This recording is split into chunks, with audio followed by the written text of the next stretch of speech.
This evening, first up, two walk free, one heads to the High Court.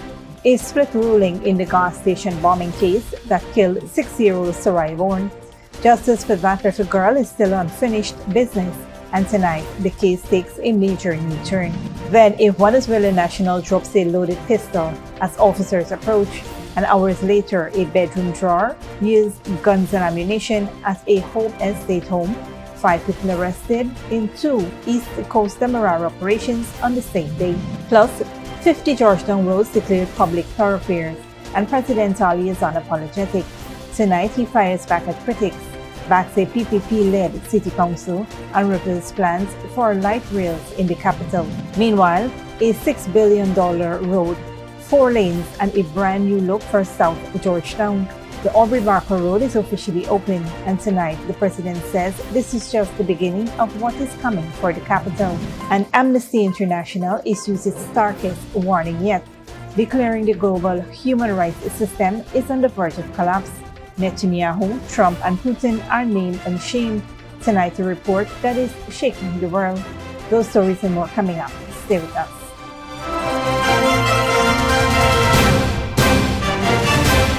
Welcome to this broadcast of Channel 2's Headline News Update for April 21st, 2026. I'm Baby Bacchus. Thank you for joining us. First up, a major twist has emerged in the deadly gas station bombing case that shocked the nation, as 2 accused walk free while another faces trial for terrorism. The preliminary inquiry into the October 26, 2025 explosion, which claimed the life of 6-year-old Soraya Bourne, concluded on Monday at the Leonora Magistrates Court with a split ruling. Principal Magistrate Alicia George upheld a no-case submission for Ramesh Premdio and Wayne Correa, ruling that there was insufficient evidence to link them to the crime. Both men were discharged of all charges.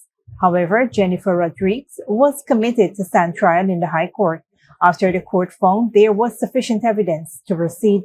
The trio had been jointly charged with terrorism, with prosecutors alleging they aided and abetted the main suspect in carrying out the bombing.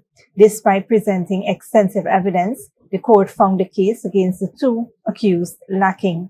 Rodriguez now remains the sole individual from this group to face trial as investigations and related proceedings into the deadly attack continues. With Rodriguez now headed to the High Court and investigations still ongoing, the full truth behind the bombing that stole little Soraya Bourne's life remains to be told, and those responsible fully held to account. Moving on, 2 police operations on the East Coast have uncovered illegal firearms and ammunition, leading to 5 arrests. Dale Jarvis reports on the seizures and the ongoing investigation. 2 separate police operations on Sunday, April 19th have led to the discovery of illegal firearms and ammunition at 2 locations along the east coast of Demerara, resulting in 5 arrests. In the first incident around 6:30 p.m. when ranks patrolling the railway embankment in Lusignan observed a 19-year-old Venezuelan national acting suspiciously. As officers approached, the suspect was seen dropping a loaded black 9mm pistol containing 8 live rounds to the ground. He was arrested and escorted to the Vigilance Police Station. He did not hold a firearm license. Hours later, an intelligence-led operation at Hope Estate led officers to a family home, where a search of a bedroom drawer uncovered 6 12-gauge cartridges, 40 live 9mm rounds, and an air rifle concealed in a black bag. The items belonged to the homeowner's 26-year-old son, who arrived at the property shortly after the discovery, alongside his 23-year-old partner. Both, along with the boy's parents, were arrested and taken to the Cove and John police station. All 5 suspects remain in custody. Investigations into both incidents remain ongoing as police continue to examine the circumstances surrounding the discovery of the firearm, ammunition, and air rifle. Reporting for Headline News Update, Dale Jarvis. Thanks, Dale. With potholes as his backdrop and ambition as his argument, President Dr. Mohamed Irfan Ali used the commissioning of the new upgraded Aubry Barker Public Road on Monday evening to deliver a pointed defense of the government's decision to declare over 50 Georgetown roads as public thoroughfares and to silence critics who have questioned the move.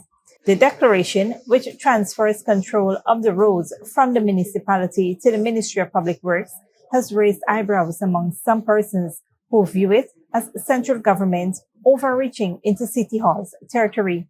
President Ali, however, was unapologetic. We are not taking roads for politics.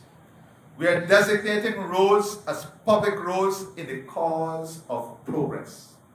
We have no political interest in dispossessing any entity. We are not playing politics with potholes. We are not campaigning with congestion. We are not grandstanding with gridlock. We are governing. And governance requires responsibility. It requires decision. It requires standing a firm ground. And I don't have the time to shift on sinking sand. The president argued that the reclassification is driven purely by the need for faster upgrades, stronger maintenance, and long-term infrastructure planning. Goals, he said, cannot wait on bureaucratic delays or institutional shortcomings at the city level. Raising the stakes further, President Ali threw his support behind calls for the People's Progressive Party civic-led City Council, asserting that Georgetown needs leadership capable of keeping pace with the country's rapid development. If Georgetown is to become the finest city in the Caribbean, then its infrastructure must match that ambition. A modern city cannot run on broken roads. A growing economy cannot move on yesterday's infrastructure. And yes, I'm interested in seeing a People's Progressive Party civic-led City Council. I'm interested in seeing strong government, strong leadership at the City Hall. So don't guess what I'm saying. Don't guess what I'm saying. My intentions are clear, and the intentions of the PPP Civic is clear as ever. We want the chance to run this city. To commuters frustrated by ongoing roadworks and traffic disruptions, the president offered both an explanation and a promise that works are being rolled out in phases, engineering standards are being upheld, and the inconvenience is temporary. While a road is being built, life must go on. We ask for your patience, because patience today will produce prosperity tomorrow. And let me say to the people of Guyana that the traffic you endure today will become the travel you enjoy tomorrow.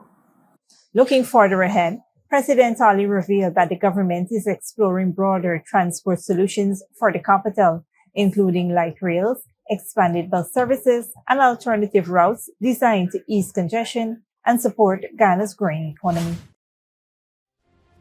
Stick around when we return. 4-lane Aubry Barker Road opens, and the GCOM vessel runs aground near Morohana before being destroyed by fire. No serious injuries reported.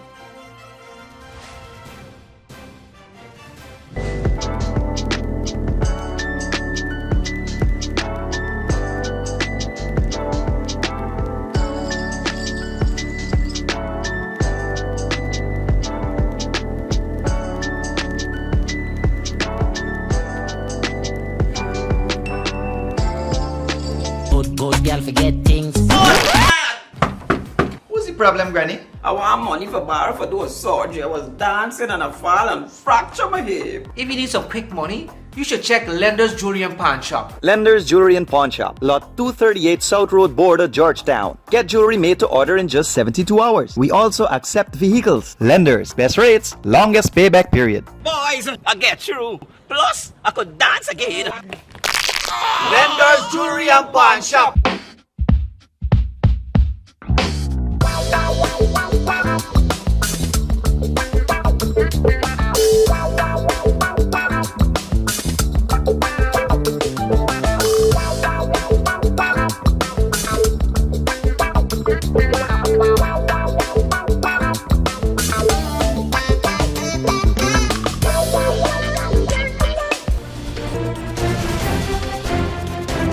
Welcome back. A major boost to traffic flow and urban development in South Georgetown has been realized with the commissioning of the newly expanded 4-lane Aubrey Barker Road. President Dr. Mohamed Irfan Ali on Monday officially opened the upgraded roadway, describing it as key parts of a broader national strategy to modernize Ghana's transport network and improve connectivity. Just imagine life without the Eccles Mandela Highway. Imagine life without the Heroes Highway. Imagine life without the new Barajagir Demerara Bridge. Imagine life without the expanded East Bank East Coast Corridor. Imagine life without the 4-lane bridges. Imagine life without the new Diamond bypass. Imagine life without the Ramsburg new 4-lane highway. Imagine life without the Greenfield 4-lane highway, the Providence 4-lane highway, the Mocha expansion, the Eccles bypass, and the Diamond Busby Dam 4-lane highway. Just imagine life without that. Well, guess what? Just less than 5 years ago, none of that was there. The 4.4-kilometer road now links major communities including South Ruimveldt, North Ruimveldt, Festival City, and Lamaha Springs, while providing improved access to the Heroes Highway and East Coast Corridor. The expansion is expected to ease congestion and benefit nearly 5,000 daily commuters, featuring widened lanes, improved lighting, signage, pedestrian walkways, and covered drain systems. The project was executed in phases since its start in November of 2022. President Ali noted that the upgraded corridor is already attracting new housing and business developments, with land values rising significantly in the area. 23 vendors displaced by the $6 billion Aubry Barker Road project have been relocated to a designated tarmac along the corridor, with individual lots allocated to each. Minister of Public Works Bishop One Edgehill said the government will support vendors with financing through the Ghana Development Bank to establish uniform stalls. He added that additional space at the location will be reserved for future community developments, with plans for amnesties to be determined. Minister Edgehill said additional investments were also made in surrounding communities. The Aubrey Barker Road has now been declared a public roadway and will be maintained by the Ministry of Public Works. In other news, multiple passengers escaped serious injuries Sunday evening after a Guyana Elections Commission vessel ran aground near Marohana, Region 1. Before the night was over, the boat had caught fire and had been reduced to a smoldering wreck. The vessel, carrying 9 passengers, struck the riverbank around 7:15 p.m. while traveling to Kumaka. Preliminary reports indicate the incident occurred under poor visibility due to heavy rainfall, which may have contributed to the grounding. The Ghana Defense Force Coast Guard responded swiftly, evacuating all injured passengers from the scene. They were first transported to Kumaka before being transferred to the Mabaruma Regional Hospital, where they received medical attention. The situation escalated significantly when around 9 p.m., authorities received reports that the stricken vessel had caught fire. Coast Guard ranks, working in coordination with the Ghana Police Force, returned to the scene but found the blaze had already grown beyond control. Recovery efforts were further hampered by the vessel's position inland from the riverbank, limiting access for responders. A follow-up assessment conducted on Monday morning confirmed the devastating outcome. The vessel had been extensively damaged by fire, with its charred remains partially submerged due to high tides. The Ghana Defense Force Coast Guards continue to support relevant authorities as investigations into both the grounding and the subsequent fire remains ongoing. Don't go away after the break. War in Iran leaves Brazilians struggling to afford cooking gas, and oil prices surge amid mixed signal on US-Iran peace talks.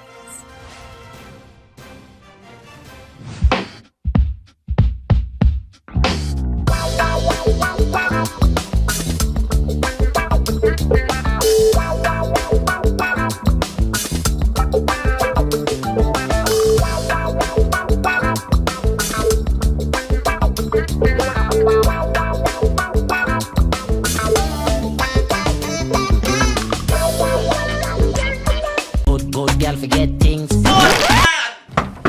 What's the problem, Granny? I want money for borrow for those surgery. I was dancing and I fall and fracture my hip. If you need some quick money, you should check Lender's Jewelry and Pawn Shop. Lender's Jewelry and Pawn Shop, Lot 238 South Road Border, Georgetown. Get jewelry made to order in just 72 hours. We also accept vehicles. Lender's, best rates, longest payback period. Boys, I get through. Plus, I could dance again. Lender's Jewelry and Pawn Shop.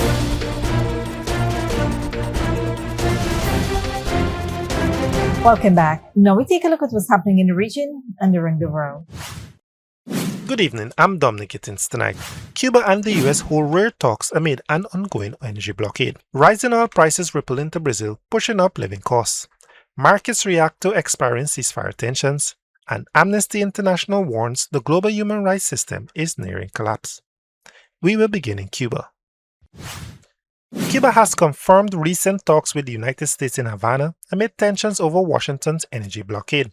Officials say discussions were conducted respectfully with no threats issued, while stressing that lifting the fuel restrictions remain a top priority. The United States has reportedly called for political and economic reforms in return. The talks marks a rare diplomatic engagement as the blockade continues to worsen Cuba's economic and humanitarian situation.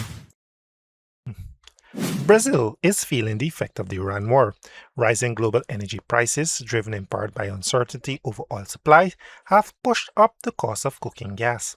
President Luiz Inácio Lula da Silva has announced a series of subsidies and tax cuts to ease the impact on consumers. Al Jazeera's Monica Yinacliff reports.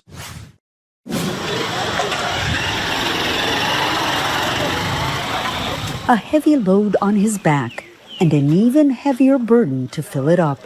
The ripple effects of the war in the Middle East are reaching kitchens thousands of kilometers away in Brazil, especially in favelas or slums, where many families are struggling to afford the rising price of cooking gas. More than 16 million Brazilians live in favelas like this one, and here every cent counts. That's why many families are now rethinking the way they cook to save on gas. Monica Rodrigues spent the day shopping for a group of women learning how to prepare meals without using a stove. The host, Regina Celli, once worked as a housemaid and later founded an organic kitchen project in the Babilônia favela. She teaches people how to make the most of every scrap of food. Now, she's adapting her recipes to a new reality. We must be prepared, because if the war continues and gas prices keep rising, we may have to go back to using charcoal and firewood. Is finding cheaper ways to prepare staple food like farofa. Rather than toasting cassava flour and shredded greens over heat, she mixes the ingredients with lemon and oil, cutting out gas altogether. Her neighbor has another solution, installing solar panels so families can use electrical appliances. With free electricity, we can use appliances like air fryers. It's cheaper than gas. But not everyone can afford them. This community kitchen in Rio de Janeiro serves up to 1,000 meals a day to those in need. The war is pushing fuel prices up worldwide, but there's also speculation. Some are using it as an excuse to raise prices. President Luiz Inácio Lula da Silva is trying to limit the impact by increasing subsidies so higher import costs aren't passed on to consumers, committing around $60 million in support. But that comes at a price. With public spending rising and elections approaching, keeping gas affordable has become both an economic and political challenge. Monica Yanakiev, Al Jazeera, Rio de Janeiro. Oil prices surged 5% on Monday, with investors monitoring escalating tensions between Iran and the United States, with the ceasefire set to expire on Wednesday. Al Jazeera Patrick Folk reports. With the US-Iran ceasefire set to expire on Wednesday, UK Foreign Secretary Yvette Cooper was in Japan warning of the global instability brought on by the Strait of Hormuz blockade. The closure of the Strait of Hormuz is having an impact on energy security, economic security and national security across the globe. And that's why it's so important for us to do everything possible to make sure the Strait of Hormuz can open again. There were diplomatic efforts to shore up energy security cooperation elsewhere in Asia also.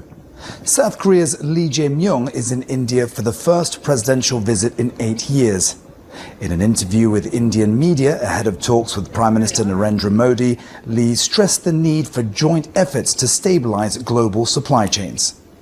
A flare-up in tensions over the weekend has cast doubt over a speedy diplomatic resolution to the Iran war and pushed oil prices higher. Still, major indexes across Asia advanced on Monday, with Korean equities wiping out losses incurred since the start of the war. The focus is now on whether the US and Iran can resume talks to end the conflict and reopen the Strait of Hormuz to alleviate energy supply concerns.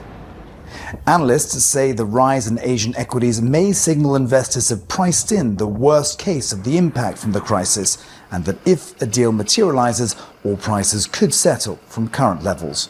So I think what we'll see is more of an oil price that's probably in the 70s, maybe depending on what's happening geopolitically, it could pop up into the 80s. But I'm hoping the days of $100 oil are behind us at this point in time.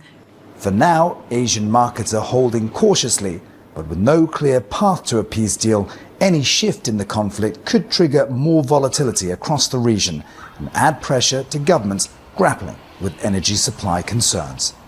Patrick Falk, Al Jazeera, Singapore. A major new report by Amnesty International warns that the global human rights system is facing unprecedented collapse, describing the current movement as a systematic breakdown. Al Jazeera's Charlie Angelo reports. 3 world leaders labelled as predators in Amnesty International's new report. It's accused Benjamin Netanyahu, Donald Trump and Vladimir Putin of carrying out unlawful wars for profit and control, decimating human rights and weakening the international rules-based order. Stay back! For the world of 2025... Amnesty warns that last year marked a shift from a gradual erosion of international law and accountability to a systemic breakdown. Probably the worst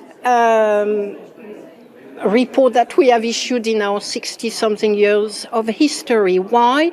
Because we're not warning. We're not saying, oh, if steps are not taken, then this is going to happen. What we are seeing in that report, the worst is happening right now. Humanity is under attack. There is a predatory world order that is being put in place, and it is facilitated by cowards, the cowardice of governments around the world. Worse has been the response to this erosion of rights, with many governments across the world accused of being silent, too submissive or complicit. Amnesty's report details major violations of international law, from Israel's genocide in Gaza to Russia's war crimes in Ukraine. It says that along with the US, those countries are leading efforts to undermine critical institutions like the International Criminal Court. Out of the way, to the side! Across multiple countries, the report documents tighter restrictions on protests, expanding surveillance, and the growing criminalisation of dissent. The US, India, China and the UK were named as some of the worst offenders. You may be charged with additional crimes. Amnesty says 2025 will be remembered as the year of bullies and cowards, and the rights group is calling on governments to take moral leadership. Because it says that the international human rights system can still be saved, but fewer people have been taking up the fight to defend it. Charlie Angela, Al Jazeera, London. Thanks, Dominique. This brings us to the end of our regional and global news coverage. Up next is the 3-day weather forecast.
And that's Safe TV2 Headline News for this Tuesday evening. As we take our leave, we invite you to follow us on Facebook and YouTube. You can tune in tomorrow 6:30 a.m. for rebroadcast and at 7 p.m. for more news. Until then, please take care of yourselves and each other.